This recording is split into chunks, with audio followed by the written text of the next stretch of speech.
Rise and Shine Rwanda, it's Tuesday the 5th of May.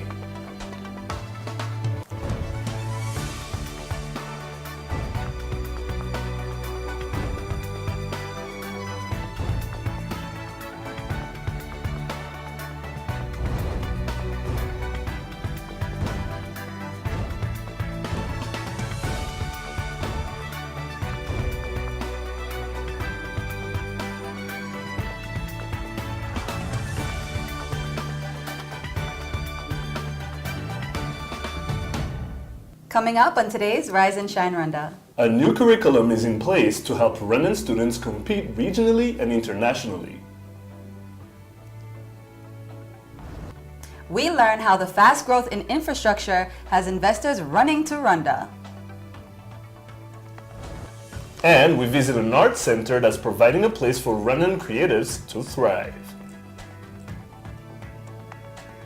Good morning, it's just after 7 o'clock in the morning and you're watching Rise and Shine Rwanda with me, Regis Isheja. And me, Makeda Mahario. Over the next hour, we'll be bringing you all the latest news, business, and sports headlines from here in Rwanda and around the world. And of course, as always, the Rise and Shine team with us in studio right now. Tell me what's going on in the world of the money, Fidelis. Well, in the mind today, I take on even bigger money and I talk to investors who are coming in Rwanda and, talk about what it's like for them. Rwanda is clearly a booming industry to get into and we get to hear their opinion on it today. You and I are matching. Yeah.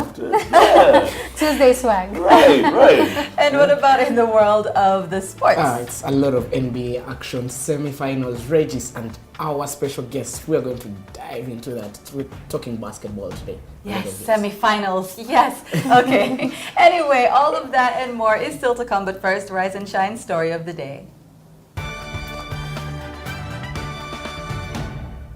With Rwanda looking to harmonize its education program with the rest of the East African community, a new curriculum for nursery, primary, and secondary has been unveiled by the government.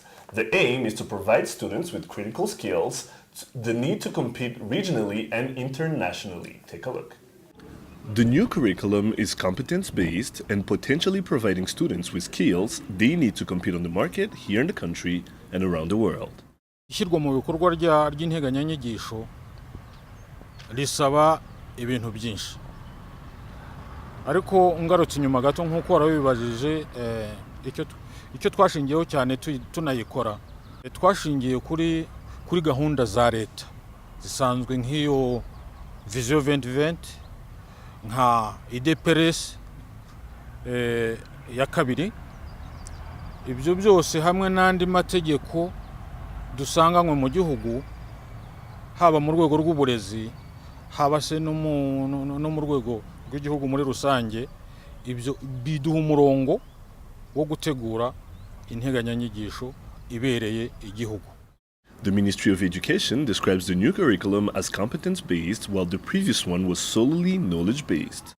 The government seeks to create more than 200,000 off-farm jobs every year through 2017, which requires a competence-based system of education. Iradufasha cyane. Nigeze mbabwira ko twari dusanga ngo yarishingiye ku bumenyi. Iyi ngiyi tugiye kujyamo ishingiye ku bushobozi umunyeshuri agomba guhabwa kugira ngo azabashe kwikemurira ibibazo bwe, azabashe no gukemura ibibazo by'igihugu muri rusange, azagira uruhare rugaragara mu majyambere y'igihugu. Ubushobozi, iyo tuvuga ubushobozi bivuga iki? Iyo tuvuga ubushobozi bivuga ko umuntu amenya akabasha gushyira mu bikorwa ibyo yize hanyuma akagira nuko abyitwaramo. The new curriculum is also a way to make sure that theories are replaced by hands-on skills with hopes that guarantees a better quality of education. Washobora kugira uko ukabona umwana wize warangije nk'uwa gatandatu ari yadakarabye. Bishobora kuboneka no mu bandi bize. Wajya kureba amanota yagize muri science ugasanga afite nk'umunani ku 10. Ibyo bisobanuye iki? Bisobanuye ko uwo muntu yize ibintu by'ubumenyi abimiragura theory, ariko mu gushyira mu bikorwa ibyo yize bikamugora. Ubwo rero mu nteganyanyigisho nshya uzaba yayikurikiye icyifuzo ni uko azabasha kugira ubumenyi ariko ubwo bumenyi bukagira icyo bumufasha mu mibereho ye kandi akagira n'ubwitonzi aribyo twita values. Ntabe umuntu uzi ibintu gusa, uzi no gukora, ariko twifuza ko agomba kugerekaho n'ubwitonzi n'ubushishozi n'ibyo twita critical thinking. Ntabe nk'umuntu w'umurobo. Way to get on par with a system that's more and more competitive. Regis Isheja, Rise and Shine Rwanda. Alright guys, so I come from, as Arnold likes to say, an era where the way we were taught in school was a francophone way, and they taught you a lot of things, a lot of theory, but there wasn't enough practical things. So once I imagine if that had continued and English hadn't taken over at some point, you will go onto the market and it will have really been tough. So how do you guys think the new curriculum, which is going to be more hands-on on practical things than theory-based stuff, is going to be like? To be honest, I don't know that much about this topic, so I'm actually more curious to know what kind of things will be practiced. Do you know what I mean? Because I can think of science, you hear about theory in science, and obviously there's the practical side, and you do different experiments and stuff like that, but I'm not sure how you can do more practical with other subjects, So I'm actually curious to know a little bit more about the new curriculum that's going to be happening, but I definitely agree that learning in a practical way is a lot more beneficial than always learning words and numbers and things like that, because it's so easy for you to forget, right? Right, Arnold. Some of our students actually that got scholarships to go outside, went outside, and actually did pretty good because they were used to reciting stuff and then blocking all the things that they teach you, but they weren't that great when it came to the field. What do you think is going to change with the new curriculum? I think they should get, what's going to change is what you've mentioned, it's going to be more hands-on. But I think they should get a way of balancing that too, because even the theory bit is needed.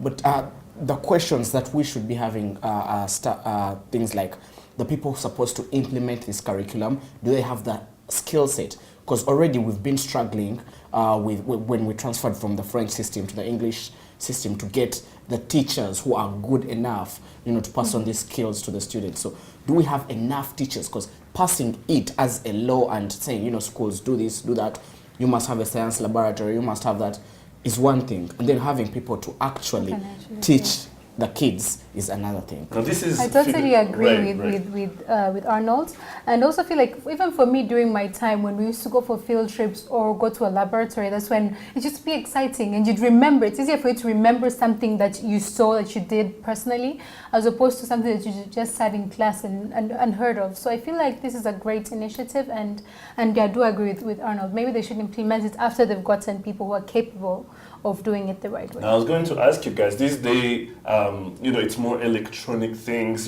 kids have more access to technology. In our day, it was more because this is going to target nursery, primary, and secondary. In our day, there was a lot of learning, and at sometimes you felt like, well, am I really going to be using this later on? Now, what do you guys would have loved to see growing up that maybe kids today have that we didn't have? I'm not sure, because I appreciate the way that I grew up. Now I look at young kids. We started learning computer when I was in primary school, but computer as in typing and stuff like that. It was like computer class where you learned what a computer was and how to use certain things and stuff like that. And now I see that kids are learning to email and things like that. And I kind of appreciate how simple it was when I was younger, and just looking at pictures on the computer and stuff like that, rather than navigating everything that they have to learn now. So it's just a different experience, but I know that the kids now are going to appreciate their education. So I can't really answer what I would have liked to in my time for what they're doing now, but I think it's really cool. how things are changing and growing with the time for young kids, because that's what they need. Yeah, and to add to that, I feel like also the other thing maybe in my case that I'd have wanted to change is like when I was younger, we used like she said, we used to have lots of things to read. You have like 3 textbooks to complete and all this, and you hardly ever used to have time to relax or spend time with your family and all that, and you actually need that. And parents were actually complaining about it back then, but since it was school, you didn't have to, they couldn't do much about it. But now parents are more hands-on. They're like, my kids need time to play, they need time to go on a field trip and stuff. And I feel like this will also be a good way for the kids to relax and learn at the same time, because they're taking in good things but also relaxing their mind, and I feel like they need it. So it's a good initiative. Now, Arnold, Dr. Joyce, who from the Rwanda Education Board, who's been pushing this curriculum for a while now, she's not in the country at the moment. We couldn't get her on the show, but she was saying at Serena last week when they launched this that they want to compete not only regionally, but they want Rwandans to compete internationally, and that she felt that what was lacking was our practical skills. What do you think of that?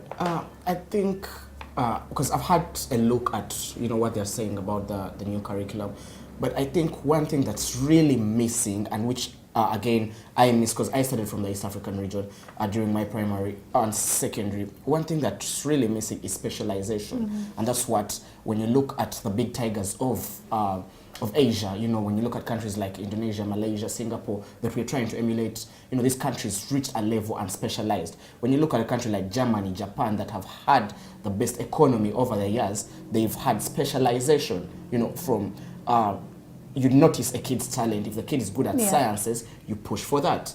Now, this curriculum, again, doesn't differentiate that. There are more practical science lessons, but it's a kid is going to take on, or a child, a pupil, a student will take on sciences up to their end of O level, because science is compulsory at O levels, and you feel it shouldn't be, because I may not want to be in the field of medicine, and I won't be passionate about what I'm doing. So I feel there's a need for specialization. And I think we're going to learn more about this curriculum as time goes by. Maybe we can manage to get some more people, some people who know about this stuff on the show, and that's going to be good. But there's actually a hot topic coming up later that has a little something to do with this as well, and it just shows how far students can go when they get to practice hands-on, right? So definitely wait for that. And I'm more on your side. I'm more, old school than technology, gadgets, and all that. All right. Well, you are watching Rise and Shine Rwanda. Stay with us. We'll be right back. Here is to traveling and saving. Starting 1st of April to the 1st of June, travel with Rwanda and take advantage of our reduced fares and enjoy our world-class services in great comfort and safety.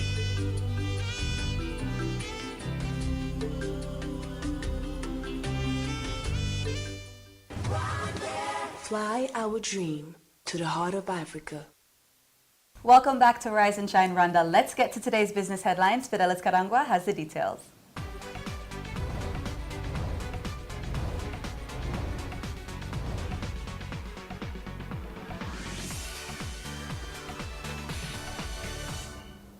Business stories making headlines today. The government of Rwanda has invested over $90 million in an irrigation project expected to start early next year in Kirehe district. The project is expected to occupy a total of 9,000 hectares in Muhama and Panga sector and will be implemented by WAPCOS, an Indian firm that deals in water resources development and management. The firm will set up export-oriented agro projects where it will largely practice irrigation before handing them over to local farmers in 2017. It is hoped that this will help curb the lack of irrigation and modern farming facility problems that the two sectors have been facing. Cases of theft at the Dar es Salaam port targeting Rwandan mineral cargo have resulted in an increase in transport costs.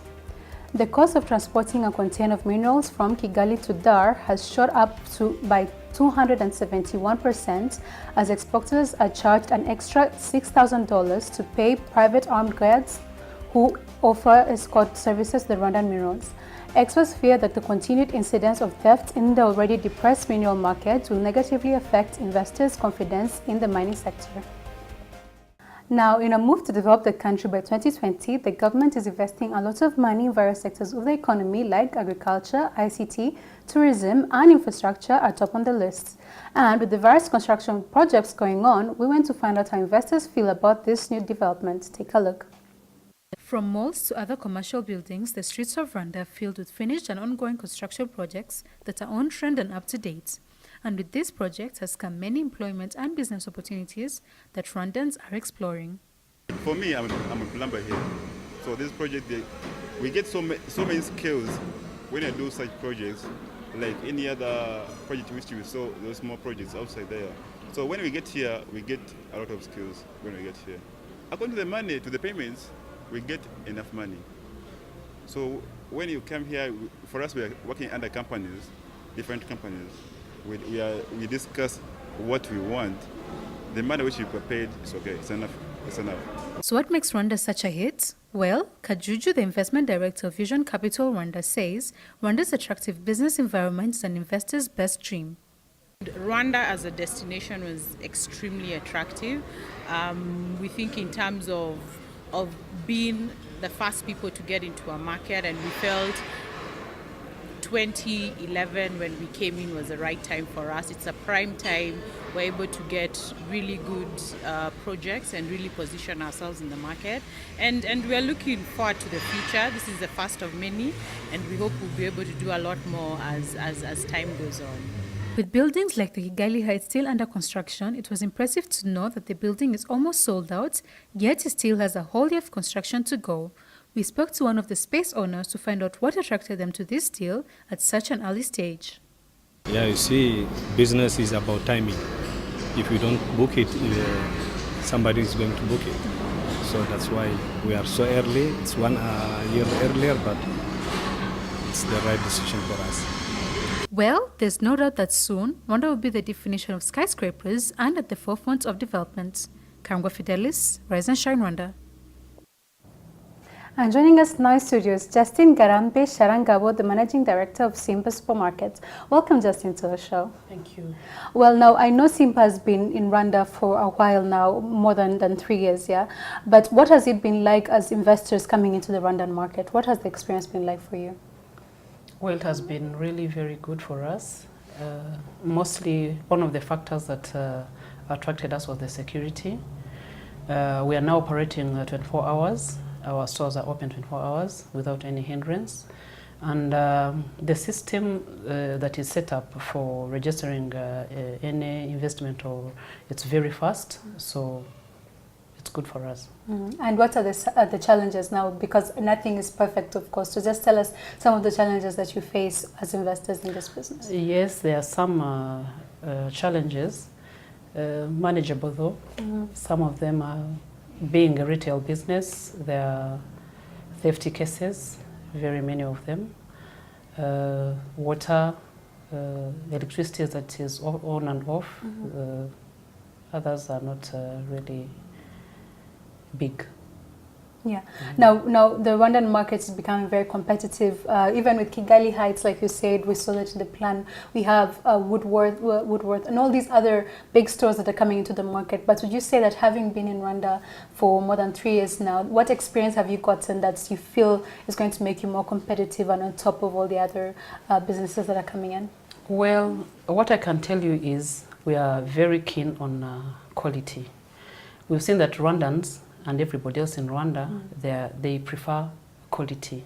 So we have experienced that, and we are mindful of the quality of the items and service that we offer. And again, there are a number of good things that we have learned that will keep us on the market.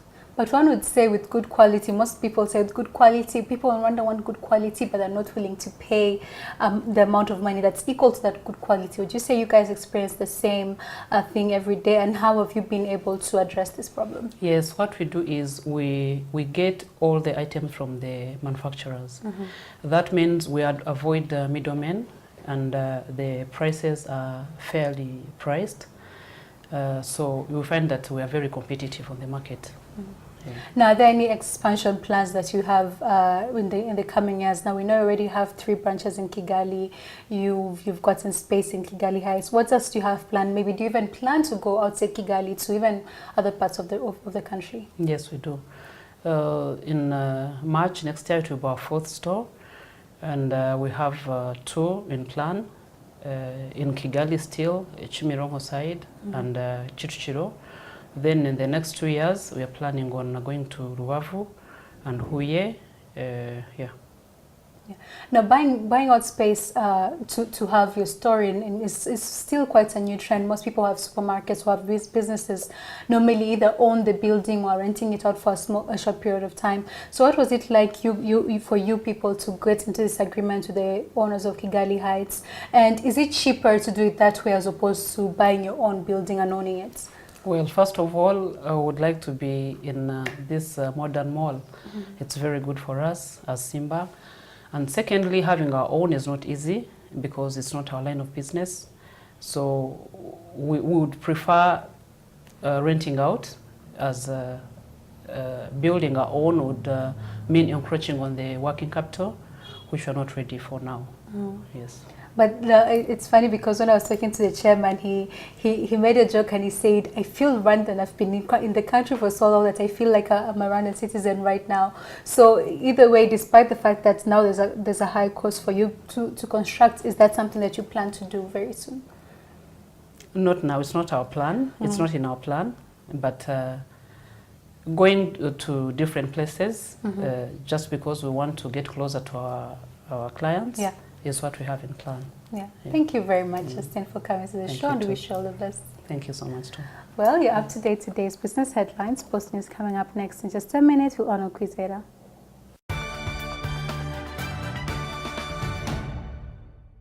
Welcome back to Rise and Shine Rwanda. Time now for your sports news. Arnold Quizera.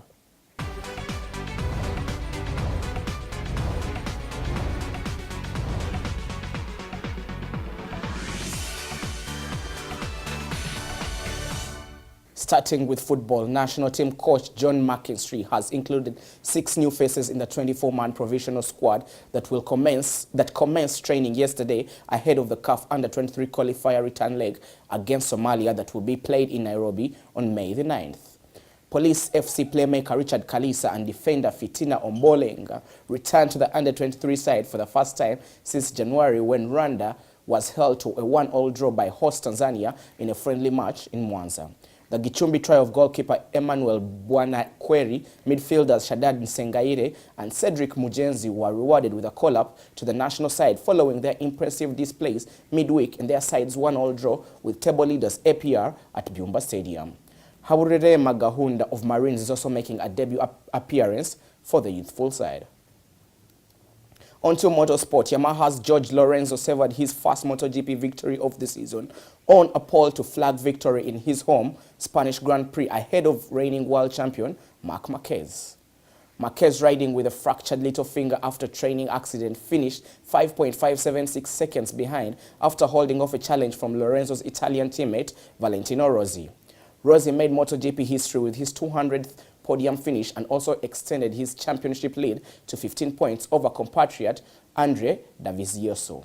Rossi now has 82 points with Dovizioso on 67 and Lorenzo on 62. Marquez is 4th with 56. Moving on to basketball, the National Basketball Association playoffs continue tonight with both #1 teams in the Eastern and Western Conference in action today. Atlanta Hawks will seek to bounce back from a first-game loss to the injury-depleted Washington Wizards, who are struggling to have star players Bradley Beal and John Wall fit for the fixture.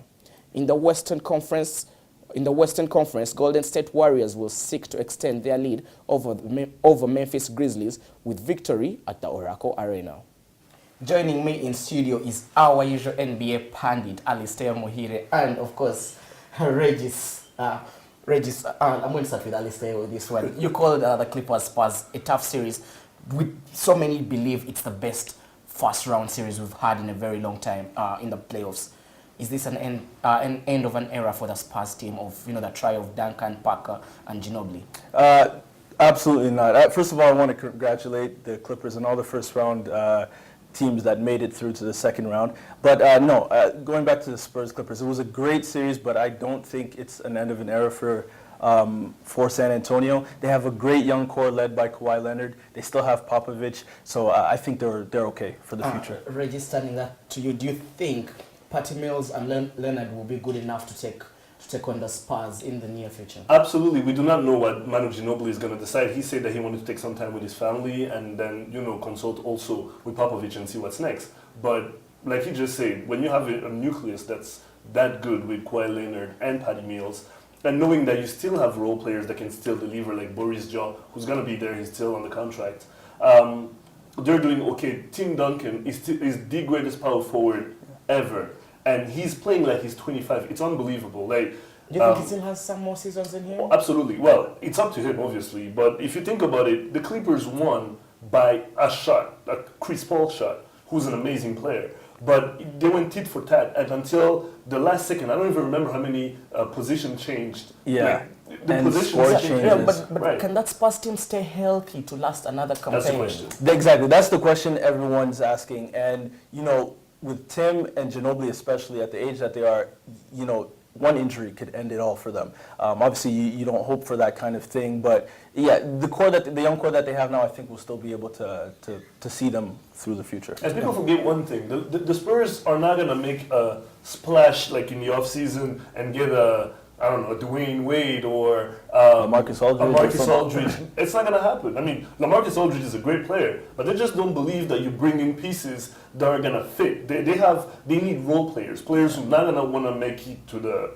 All-Star game in February, who do not want to be on cover of Slab magazine and all these other magazines. So they want players who are serious, who are going to understand that this is a team that has won 5 championships. It's a dynasty, and they have a way of respecting the system, and you cannot play outside the system. But like you said, congratulations to the Clippers. They deserve the win. It was a long battle, like you said, best series we've had in a very long time. It's just last time it's too bad it was a first round series. Moving on, guys, to the East. Washington Wizards are playing very good basketball at the moment. No one expected them to go to Atlanta and get that win.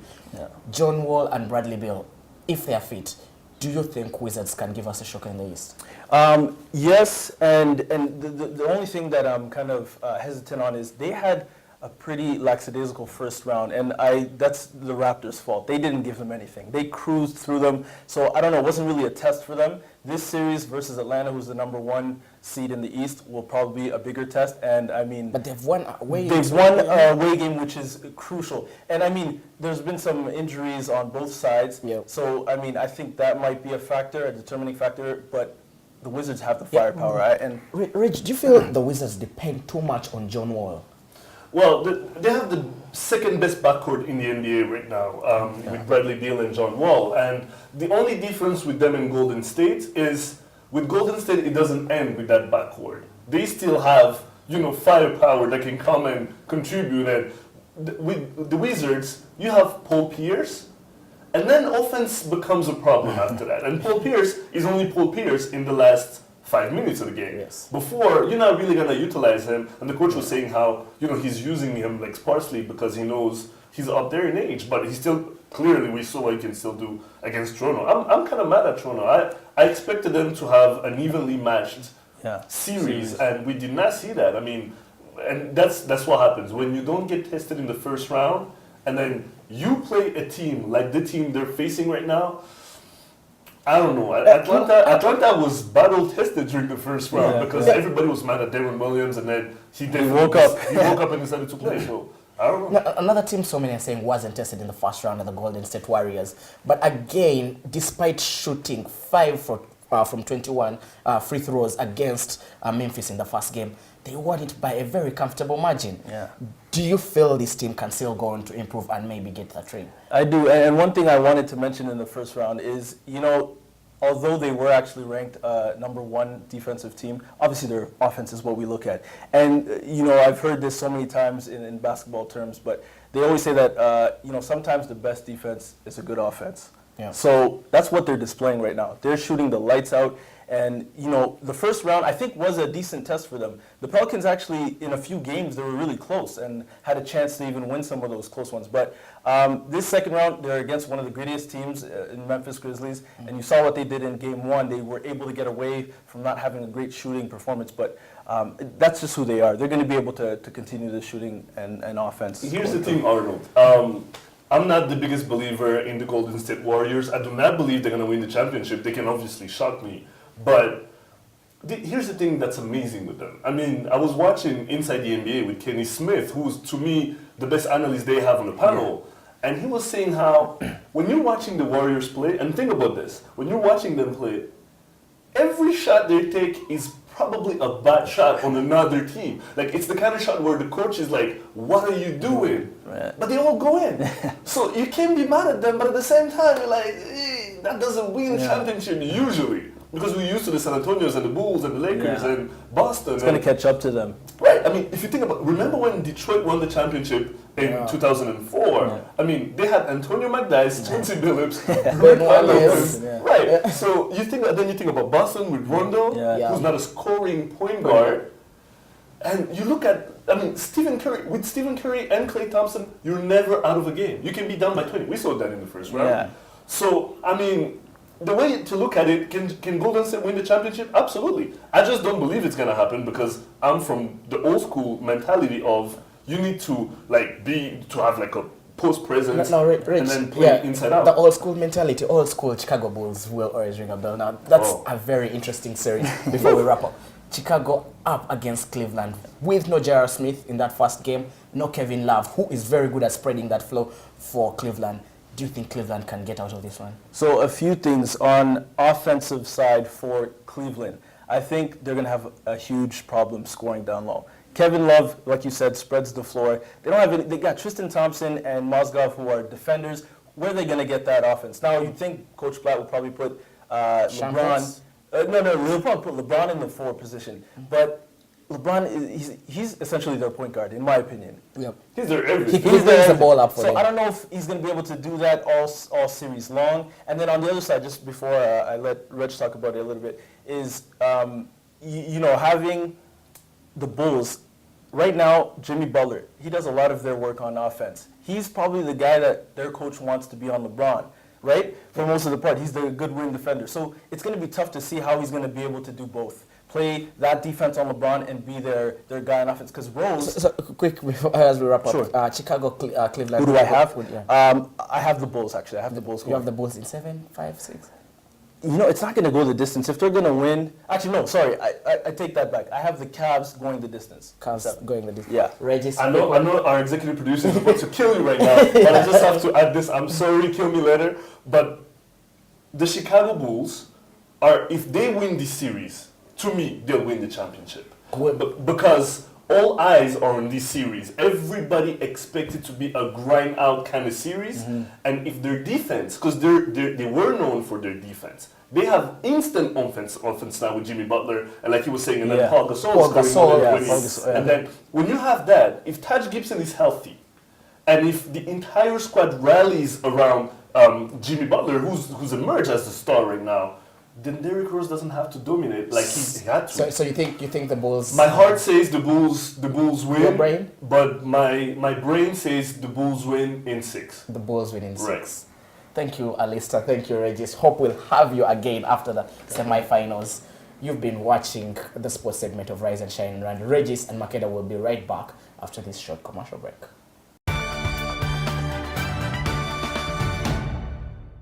Welcome back to Rise and Shine Rwanda. Let's take a look now at news-making headlines here in Rwanda and around the world.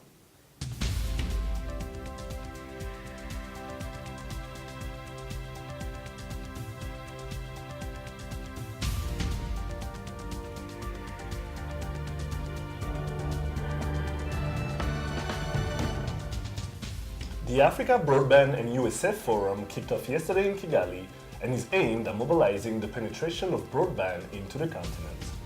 The event, hosted by the Ministry of Youth and ICT and American corporation Intel, brought together more than 50 delegates from across Africa to look into practices and examples required to overcome obstacles in developing internet access. Officials said the week-long forum was key in the country's ambitions of ensuring that Rwandans have access to broadband as well as to explore ways of fast-tracking development. The third edition of the Rwanda Development Journalism Awards were held in Kigali on Sunday as part of the celebrations to mark World Press Freedom Day. Journalists from across the country were awarded for their work in different fields such as news reporting, investigative journalism, talk show of the year, video and photojournalism, among others. Rwanda Broadcasting Agency's longest-serving cameraman, Valens Ramukwaya, received the Lifetime Achievement Award for his 25 years of service behind the camera. The awards were organized by the Rwanda Government's Board and Rwanda Journalists Associations. Congratulations to all the winners. In regional news, dozens of Burundian journalists gathered in the capital, Bujumbura, calling for the government to give them media space to operate freely. This comes after the government shut down privately owned radio stations and blocked some social media sites. The journalists marked World Press Freedom Day in silent protest, wearing black plain t-shirts and tape over their mouth to show the challenges they're facing as the country battles with demonstrations and political tension surrounding President Pierre Nkurunziza's controversial third-term bid. And in international news, police and protesters were injured after a protest by Ethiopian Israelis against alleged police brutality turned violent in Tel Aviv, Israel. Thousands of Israeli Jews of Ethiopian origin had taken part in a rally before some demonstrators tried to storm the city's municipal building. Police fired tear gas and stun grenades as protesters threw bottles and bricks. Tensions rose after a video emerged last week showing two policemen beating an Ethiopian Israeli soldier. 2 officers have been suspended and the incident is being investigated.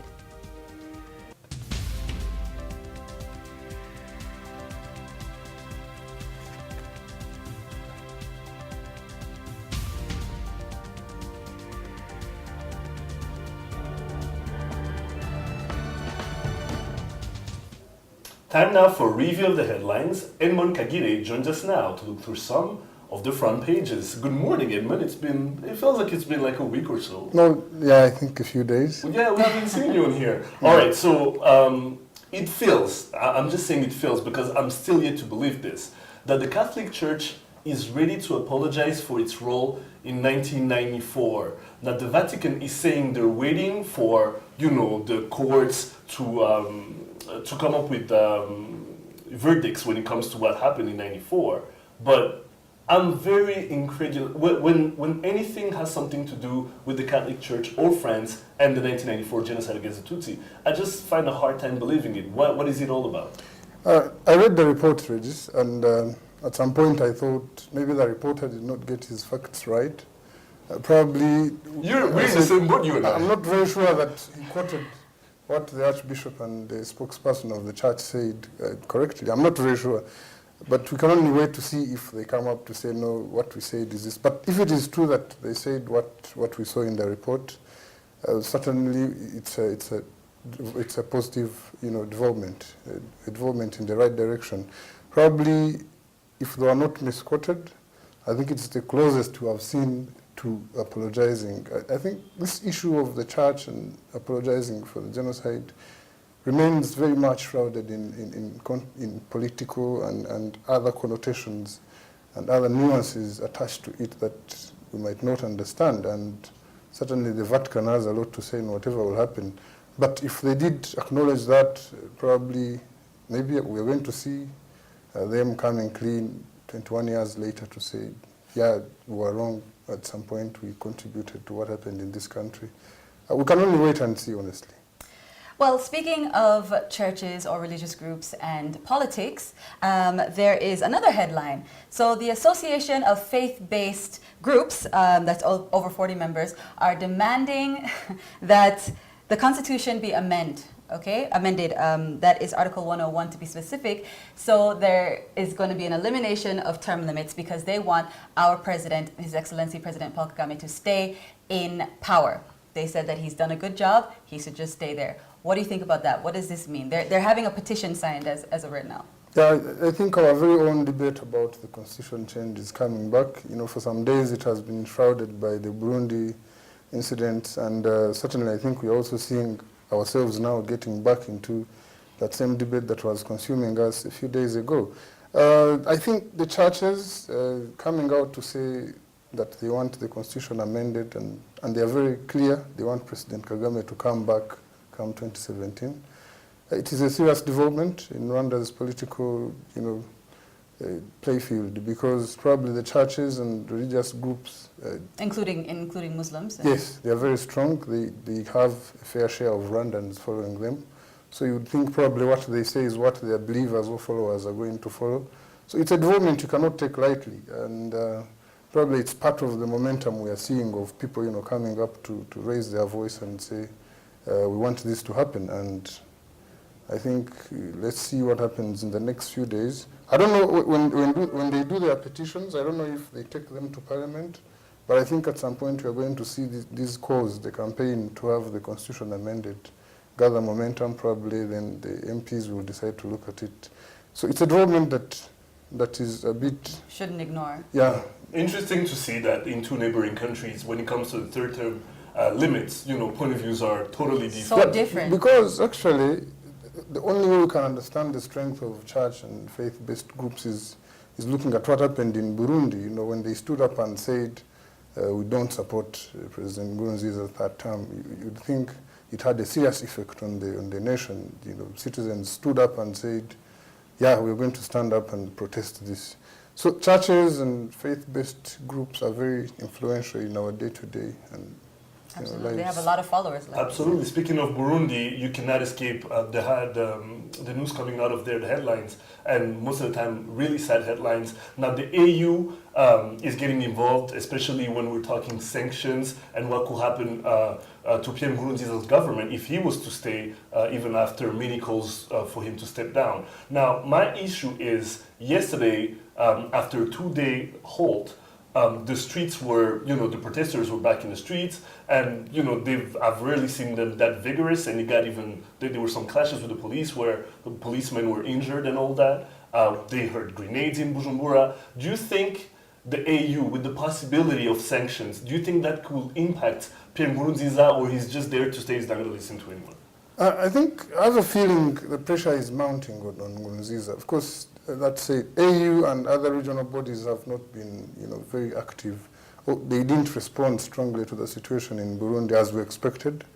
But that is part of the pressure Nkurunziza is facing. I think, I have a feeling he might have to, to resign his decision to stand again in the June elections, because if you observe clearly now, it has shifted from the constitution or the term limits. And now people are standing up to say, no, we have to defend the Arusha Accord, which we fought so much to achieve. Even I've seen reports that even the former president, yes. Yeah. And they have all said, right, please, we all need to defend the Arusha Accord.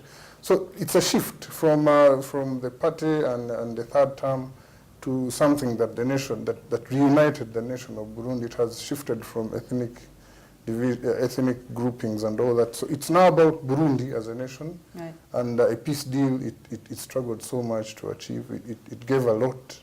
So certainly the pressure is going to mount, and I think he might change his mind. I'm not very sure. I cannot stand on that. Knock on wood, but hopefully we get better images too coming from Bujumbura. Absolutely. Yeah, really bad. Yeah. Well, we'll be keeping up with that story. Absolutely. Thank you so much for coming, as always. Sure. All right. And lots more is still to come. Lifestyle is up next. Plus, we're going to take a look at what's hot right now in our daily debate section, Hot Topics. We'll be right back. Here is to traveling and saving. Starting 1st of April to the 1st of June, travel with Rwanda and take advantage of our reduced fares and enjoy our world-class services in great comfort and safety.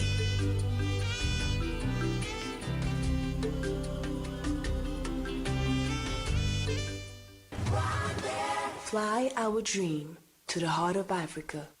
Welcome back to Rise and Shine Rwanda Lifestyle now. Makeda, what do you have for us? I have art center actually, but you're gonna love this report. It's just filled with cuteness. Just wait. Okay, yes, I cannot wait.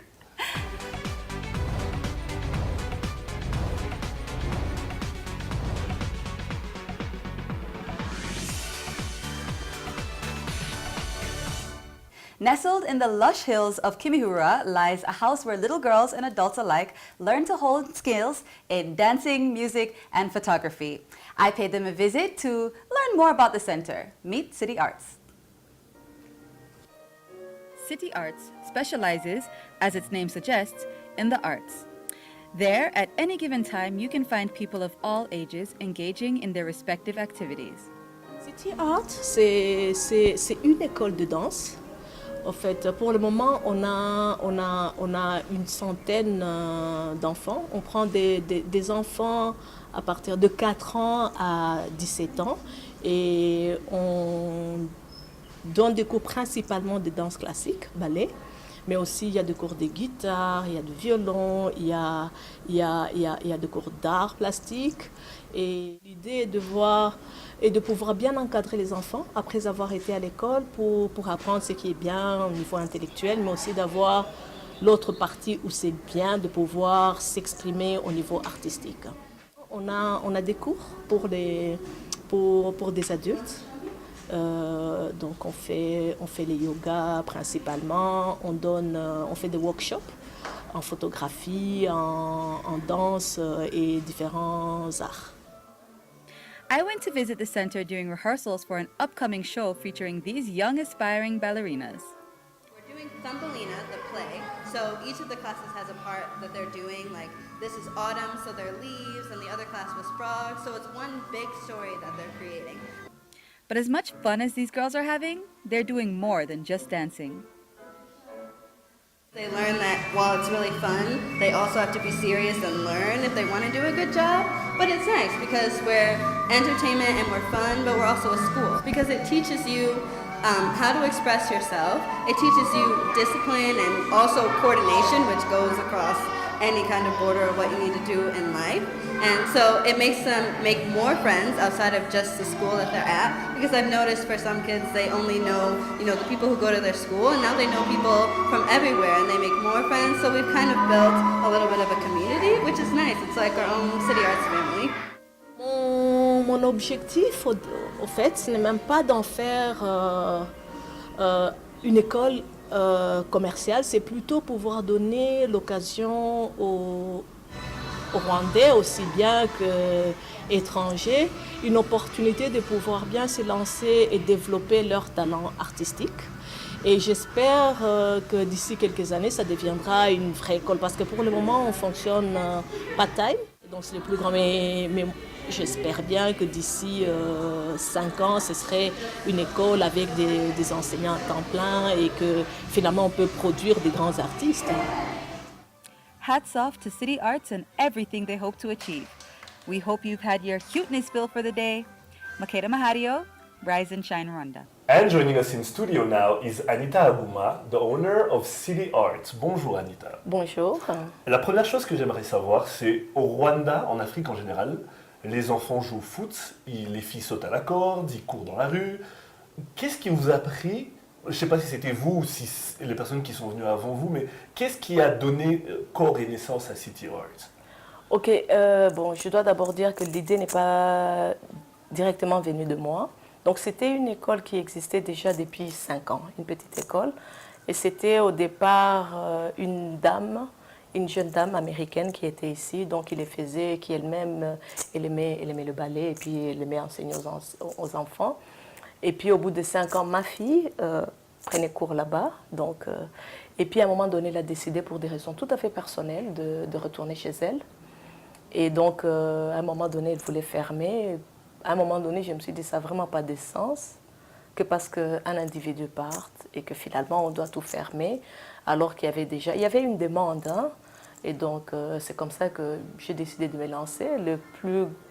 La plus grosse difficulté au départ, c'était de dire, oui, j'ai un autre travail, comment le faire? Et puis je me suis rendu compte qu'on s'est trouvé d'autres personnes qui pouvaient bien donner cours et donc je me suis lancée comme ça. Alors là, City Arts est à Kigali. Est-ce qu'il y a des projets d'élargir la franchise un peu partout au Rwanda? Parce que c'est bien que les enfants ici en ville aient accès à ça, mais ça serait encore mieux qu'il y en ait plus au Rwanda qui aient accès à ce genre de choses. Oui, oui, je crois, oui. Mais pour le moment, on va dire que sur le court terme, on ne pense pas encore aller en dehors du Rwanda. Hein.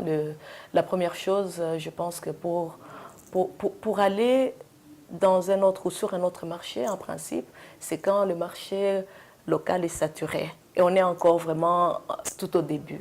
Oui, mais évidemment, s'il y a une grosse demande ailleurs, pourquoi pas. Alors, les parents, qu'est-ce que ça a pris pour les convaincre? Parce que je m'imagine, on a vu les petits bouts de chou qui passaient tout à l'heure, très adorables. Qu'est-ce que ça a pris pour les convaincre? Pour leur faire comprendre que le ballet, la danse classique, artistique, etc., c'était intéressant et bien pour leur enfant? Oui, mais je crois que ça n'a pas pris beaucoup pour convaincre. Il y a une demande, seulement il y avait encore jusque-là personne qui pouvait répondre aux besoins. Et puis pour venir à tout ce que vous avez mentionné tout à l'heure, je pense que c'est vraiment des idées préconçues de dire en Afrique on joue à la corde ou quoi. Bon, je crois que les enfants de part du monde entier, ils aiment bien, ils ont des talents en eux, ils peuvent s'exprimer. Et puis après, il y a des pays où ils ont eu la chance d'être en avance relativement par rapport à d'autres.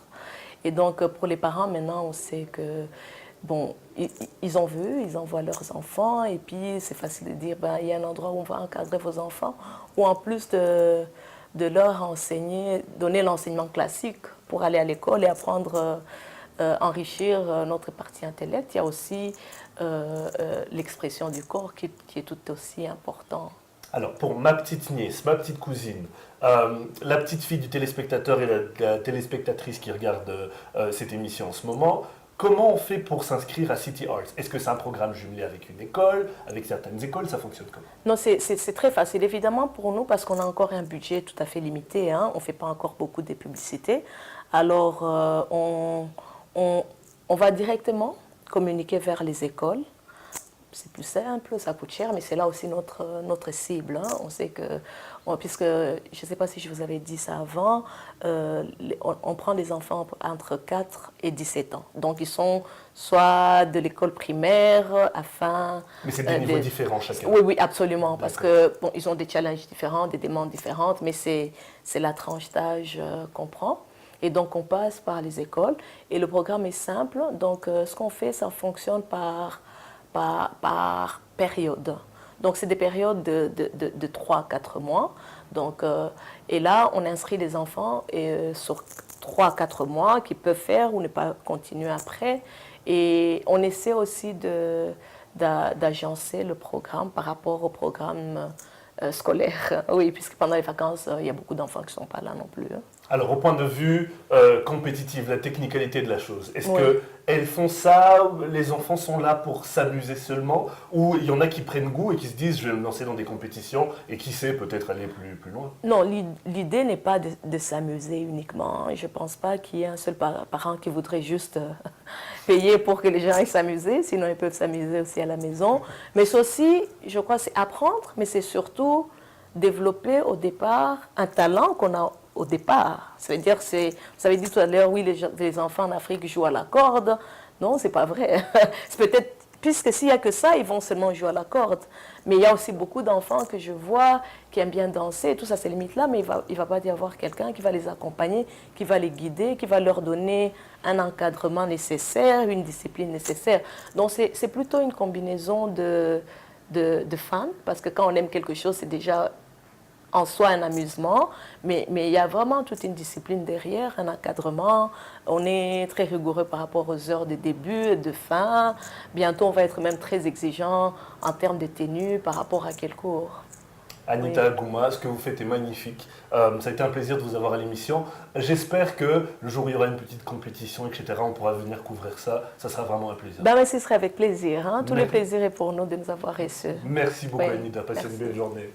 You're watching Rise and Shine Rwanda. We'll be right back after the break.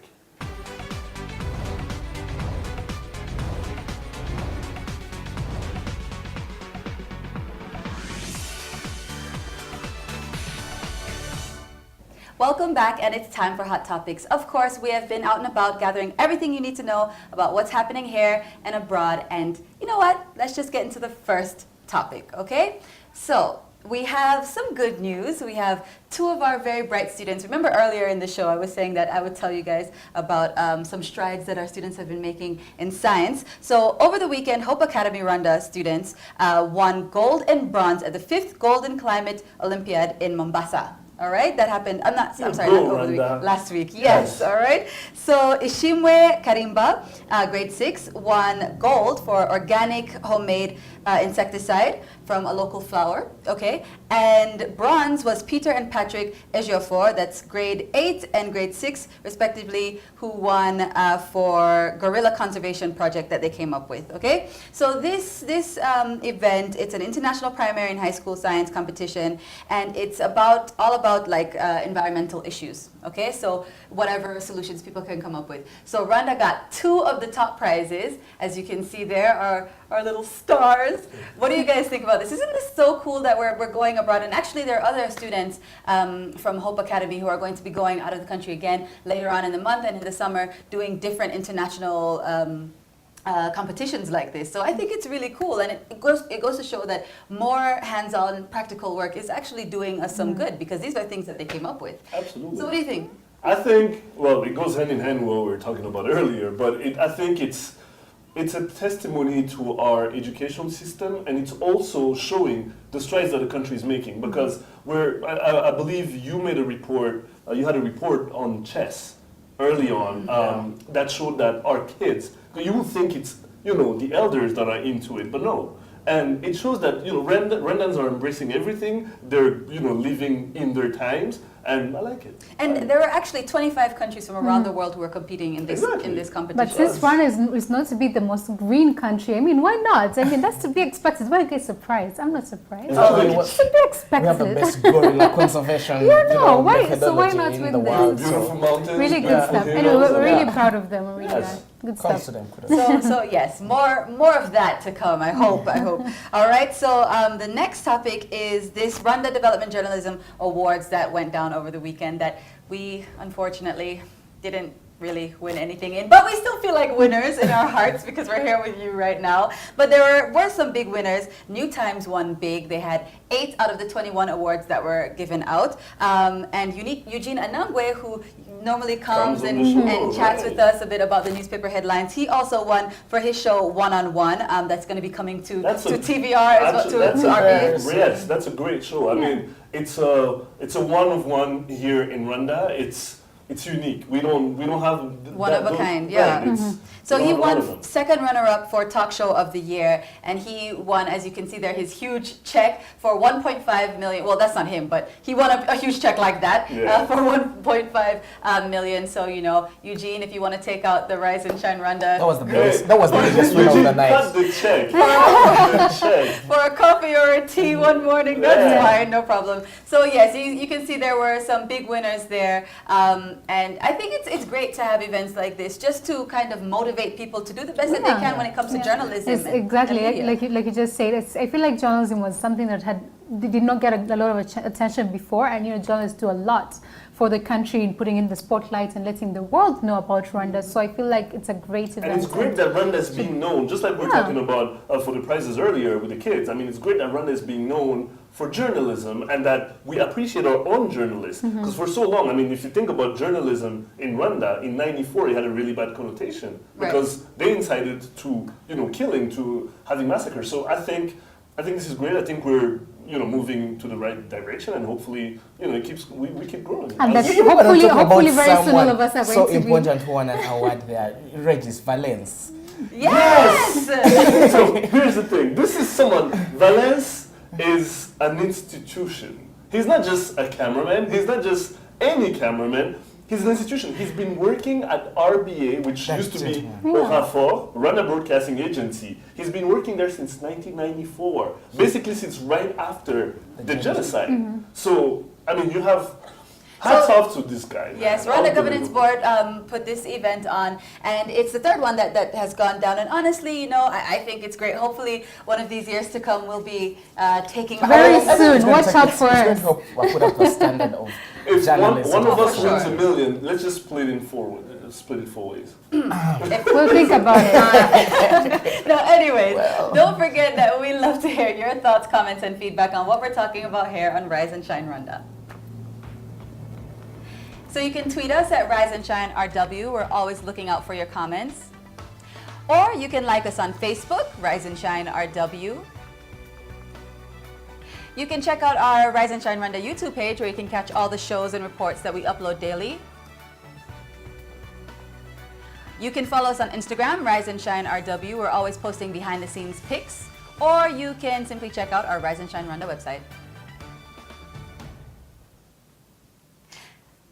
Go ahead. Well, that's all the time that we have for today, but don't forget that we love to hear your thoughts, comments, and feedback on what we're talking about here on Rise and Shine Rwanda. My name is Makeda Mahadio, and I'm Regis Ishejan on behalf of this beautiful lady right next to me and this great team here. We're wishing you to have a great day. Bye-bye. Bye.